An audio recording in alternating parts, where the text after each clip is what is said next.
राज्य सरकारनं शेतकऱ्यांना मोठा दिलासा दिला।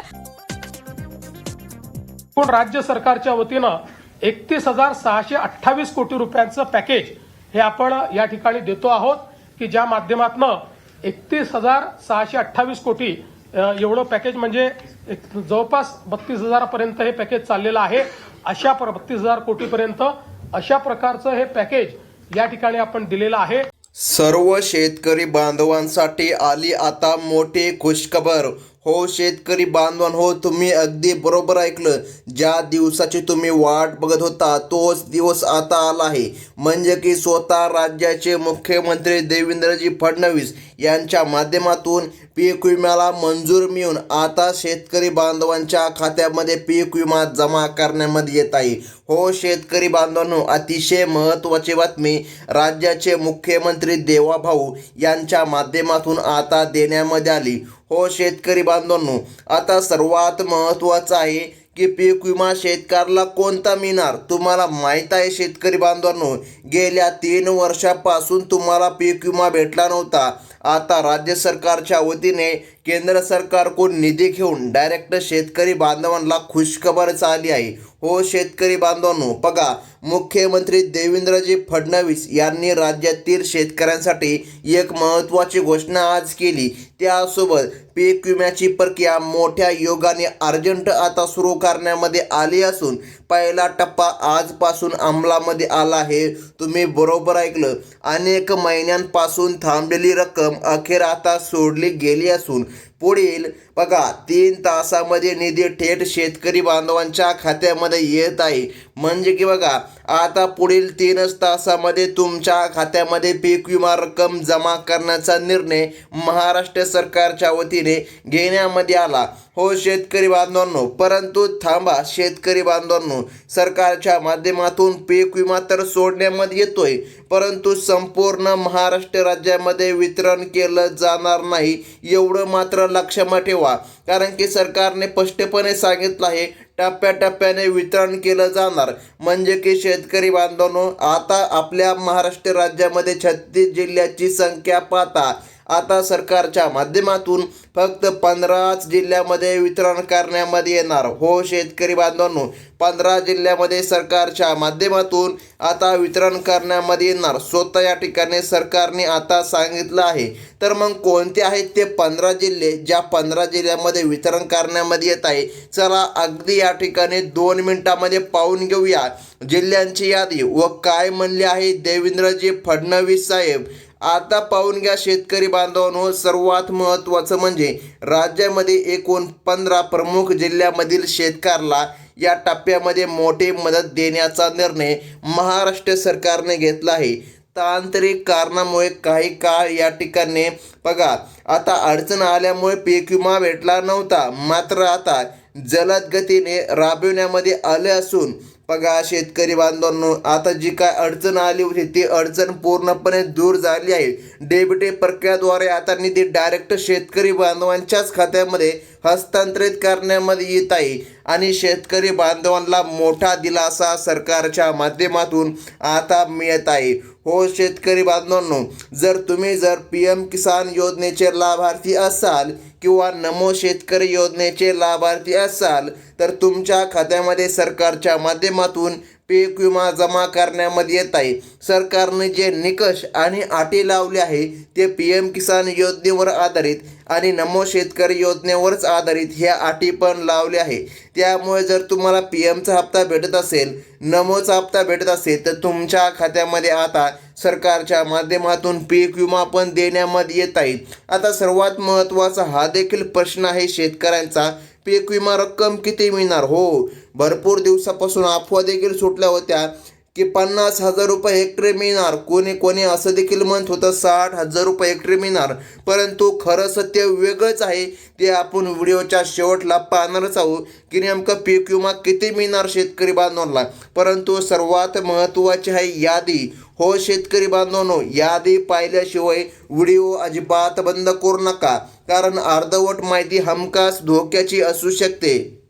तर मग आता महत्त्वाचं म्हणजे की पाहून घ्या शेतकरी बांधवांनो, मंत्रिमंडळ बैठकीमध्ये या ठिकाणी पावसामुळे आणि नैसर्गिक आपत्तीमुळे नुकसान झालेल्या शेतकऱ्यांसाठी स्वतंत्र मोठे पॅकेज मंजूर करण्यामध्ये आले आहे. बघा, या मदतीमुळे नुकसानग्रस्तांना त्वरित दिलासा आता मिळणार आहे. तसेच पीक विम्याची रक्कम आजपासून काही तासामध्ये शेतकरी बांधवांच्या खात्यामध्ये खटाखट यायला सुरुवात होत आहे. स्वतः राज्याचे मुख्यमंत्री देवेंद्रजी फडणवीस व उपमुख्यमंत्री एकनाथजी शिंदे यांच्या माध्यमातून आज तिकडून बटन दाबण्यामध्ये आलं आहे आणि शेतकरी बांधवांना आता गेल्या कित्येक वर्षाचा पीक विमा जमा होणार. बघा, हा प्रश्न नक्कीच तुमच्या मनामध्ये आला असेल तर 3 वर्षाचा थकीत पीक विमा आता शेतकरी बांधवांच्या खात्यामध्ये येत आहे. हो शेतकरी बांधवांनो, तुम्ही बरोबर ऐकलं. गेल्या कित्येक वर्षापासून शेतकऱ्याला पीक विमा भेटला नव्हता. आता आपल्या महाराष्ट्र राज्यामधील एकूण 36 जिल्ह्यापैकी काही जिल्ह्यामध्ये वितरण करण्यामध्ये येणार. हो, तुम्ही बरोबर ऐकलं. महाराष्ट्र राज्यामध्ये एकूण 36 जिल्हे आहे. या 36 जिल्ह्यापैकी फक्त आज पहिला टप्पा बघा शेतकरी बांधवांनो, गेल्या कित्येक दिवसापासून वितरण झालं नव्हतं. तुम्हाला माहीत असेल 25% अग्रिम काही शेतकऱ्याला भेटला, काही शेतकऱ्याला भेटला नाही. आता दुसरा टप्पा वाटप करण्यामध्ये येत आहे, पण त्यामध्ये या ठिकाणी पुन्हा 3 टप्पे सरकारने केले आहे. दुसऱ्या टप्प्यामधील पहिल्या टप्प्याचं आता वितरण सरकारच्या माध्यमातून होत आहे आणि त्यासाठी 15 जिल्ह्यांची निवड आज सरकारने केली आहे. चला आता मग सर्वात महत्त्वाची यादी आहे. बघा, विविध पिकांचे नुकसान लक्षामध्ये घेऊन प्रत्येक हेक्टरी वेगवेगळी रक्कम ठरविण्यामध्ये आली आहे. हो शेतकरी बांधवांनो, जर तुम्ही भात पीक पेरलं असेल किंवा सोयाबीन पीक पेरलं असेल किंवा कापूस, मूग, उडीद, बाजरी आणि इतर पिकं देखील पेरली असतील, तुम्हाला सरकारच्या माध्यमातून वेगवेगळ्या दराने आता हा निधी पोस्ट केला जाणार आहे. बघा, तुमचं पीक बदललं की या ठिकाणी निधी पण बदलणार आहे. नुकसानाचे प्रमाण तपासल्यानंतर थेट शेतकरी बांधवांना आता रक्कम जमा करण्यामध्ये येत आहे. बघा, भात पिकासाठी सर्वाधिक मदत असल्याचं सरकारने सांगितलं आहे. त्यासोबत सोयाबीन आणि कापूस उत्पादकांना राज्य व केंद्र सरकारकडून मिळणारी एकत्रित मदत मोठा दिलासा आता देत आहे. बघा, मूग, तूर आणि इतर पिकांसाठी स्वतंत्रपणे निधी वितरित केला जाणार आहे. आजपासून या सर्व पिकांच्या नुकसान भरपाईची रक्कम शेतकरी बांधवांच्या खात्यामध्ये जमा करण्यामध्ये येत आहे. हो शेतकरी बांधवांनो, अतिशय महत्त्वाची बातमी आता डायरेक्ट सरकारच्या माध्यमातून देण्यामध्ये आली आहे आणि शेतकरी बांधवांना निधी आता जमा करण्यामध्ये येत आहे. तर मग महत्त्वाचे आहे शेतकरी बांधवांनो ते 15 जिल्हे, ज्या 15 जिल्ह्यामध्ये सरकारच्या माध्यमातून पीक विमा जमा करण्यामध्ये येतोय. आता बघा शेतकरी बांधवांनो, विदर्भ व उत्तर महाराष्ट्रामधील जिल्ह्यांमध्ये सर्वाधिक नुकसान झाले असल्याने या भागांना पहिल्या टप्प्याचे प्राधान्य सरकारने दिलं आहे.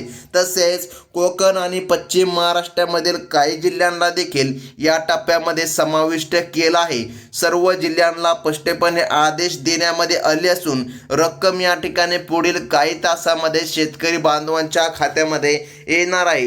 हो शेतकरी बांधवांनो, गेल्या 3 वर्षामध्ये तुम्ही जर पीक विमा भरला असेल, बघा आता त्यामुळे तुम्ही कोणते पिकं नोंदवली होती, जर कापूस, भात, सोयाबीन असे पिकं जर तुम्ही नोंदवले असतील तर तुम्हाला सर्वात जास्त निधी जमा करण्यामध्ये येत आहे. कदाचित निधी हा 45,000 रुपयेपर्यंत देखील जाऊ शकतो. हो तुम्ही बरोबर ऐकलं, कारण ही रक्कम डायरेक्ट 3 वर्षाची आहे. 3 वर्षाचा पीक विमा शेतकरी बांधवांना आता मिळत आहे. शेतकरी बांधवांनो, बघा सरकारच्या माध्यमातून आता निर्णय जाहीर करण्यामध्ये आला. आता सर्वात महत्त्वाची आहे ती म्हणजे की यादी. बघा 15 जिल्ह्याची यादी सरकारने सांगितली. या 15 जिल्ह्याच्या यादीमध्ये जर तुमचं नाव आलं नाही तरी पण तुम्ही चिंता करायची नाही, कारण की बघा सरकारने सांगितलं टप्प्याटप्प्याने वितरण करण्यामध्ये येणार. आता जर 15 जिल्ह्याच्या यादीमध्ये तुमचं नाव येत नसेल तर पुढील आठवड्यामध्ये तुमच्या खात्यामध्ये निधी जमा करण्यामध्ये येणार. चला आता मग लवकरात लवकर आपण या ठिकाणी यादी आता पाहून घेत आहोत. बघा सरकारने 15 जिल्हे यादीमध्ये सांगितले आहे. बघा पहिल्या टप्प्यामध्ये समाविष्ट केलेल्या 15 जिल्ह्याची अधिकृत यादी सरकारने सांगितली। परंतु थांबा शेतकरी बांधवांनो, सरकारने स्पष्टपणे सांगितलं आहे की या ठिकाणी बँक खाते देखील महत्त्वाचे आहे। बघा, कोणत्या बँकेमध्ये तुम्ही खातं उघडलं हे देखील तेवढंच महत्त्वाचं आहे। सरकारने काही बँकांनाच आज प्राधान्य दिलं आहे वितरण करायला। आता बँक पासबुक पण महत्त्वाचं आहे। आता बँक पासबुकची पण यादी सरकारने दिली। सर्वात प्रथम आपण जिल्ह्यांची यादी पाहून घेत आहोत, त्यानंतर आपण बँकांची यादी पाहणार आहोत। आता बघा, यादीमध्ये सर्वात प्रथम क्रमांकाचा जिल्हा आहे धुळे, त्यानंतर नाशिक, त्यानंतर लातूर, त्यानंतर चंद्रपूर, त्यानंतर गडचिरोली, त्यानंतर बीड, त्यानंतर रत्नागिरी, त्यानंतर आहे सिंधुदुर्ग, त्यानंतर सोलापूर, त्यानंतर अमरावती, त्यानंतर अकोला। बघा, अकोला झाल्याच्या नंतर यवतमाळ, त्यानंतर नागपूर, त्यानंतर वाशिम, त्यानंतर भंडारा। बघा, या सर्व जिल्ह्यामध्ये महाराष्ट्र सरकारच्या माध्यमातून आता मदत देण्यामध्ये येत आहे। हो शेतकरी बांधवांनो, त्यासोबत या ठिकाणी सरकारने स्पष्टपणे सांगितलं याच बँकेमध्ये तुमचं खातं असायला पाहिजे। तर कोणत्या आहेत त्या बँका? बघा, बँकांची पण यादी सरकारच्या माध्यमातून अधिकृतपणे आता जारी करण्यामध्ये आल्या। बघा शेतकरी बांधवांनो, शेतकऱ्यांच्या खात्यामध्ये रक्कम जमा होण्यासाठी सहभागी बँकांची यादी जारी झाली। यामध्ये SBI बँक, बघा म्हणजे की या ठिकाणी स्टेट बँक ऑफ इंडिया जिला आपण म्हणतो, त्यानंतर बँक ऑफ महाराष्ट्र, त्यानंतर बँक ऑफ इंडिया, त्यानंतर HDFC बँक, त्यानंतर ICICI बँक, त्यानंतर ॲक्सिस बँक, त्यानंतर कोटक महिंद्रा बँक, त्यानंतर पंजाब नॅशनल बँक, त्यानंतर इंडियन ओव्हरसीज बँक आणि त्यानंतर बँक ऑफ बडोदा। बघा शेतकरी बांधवांनो, यासोबत पोस्ट ऑफिस बँक, बघा पोस्टामध्ये जर काही शेतकऱ्यांनी खाते उघडलं असेल तर या ठिकाणी पोस्टामध्ये पण सरकारच्या माध्यमातून पीक विमा रक्कम जमा करण्यामध्ये येत आहे। आता महत्त्वाचं म्हणजे की पाहून घ्या शेतकरी बांधवांनो, एकूण भरपाई राज्य सरकारने हजारो कोटींचा निधी राखून ठेवला आहे। बघा, पंचनामामध्ये समाविष्ट शेतकऱ्याला 100% मदत, बघा इतरांना नियमानुसार 75% रक्कम मिळणार आहे। पुढील या ठिकाणी 24 तासामध्ये शेतकऱ्याला महत्त्वाचे असून मोठ्या प्रमाणामध्ये रक्कम त्यांच्या खात्यामध्ये सरकारच्या माध्यमातून जमा करण्यामध्ये येत आहे। जर आतापर्यंत तुम्हाला पीक विमा भेटला नसेल तर चिंता करू नका शेतकरी बांधवांनो, येणाऱ्या 24 तासामध्ये 100% तुम्हाला पीक विमा मिळणार आहे। कारण हे वितरण बघा रात्रीच्या 12 वाजेपर्यंत सुरू आहे, पुन्हा सकाळी सुरू होते आणि रात्रीच्या 12 वाजेपर्यंत या ठिकाणी संपते। म्हणजे की संपूर्ण दिवसामध्ये आता मोठा निधी वितरित केला जात आहे। ही होती अतिशय महत्त्वाची बातमी। जर तुम्ही पहिल्यांदा आपल्या चॅनलमध्ये व्हिजिट केला असेल तर आत्ताच आपल्या चॅनलला सबस्क्राईब करून घ्या आणि बाजूचा बेल नोटिफिकेशन घंटा क्लिक करून ऑलवरती सेट करा, म्हणजे की अशाच महत्त्वाच्या इतर बातम्या देखील पुढे तुम्हाला बघायला मिळतील। धन्यवाद।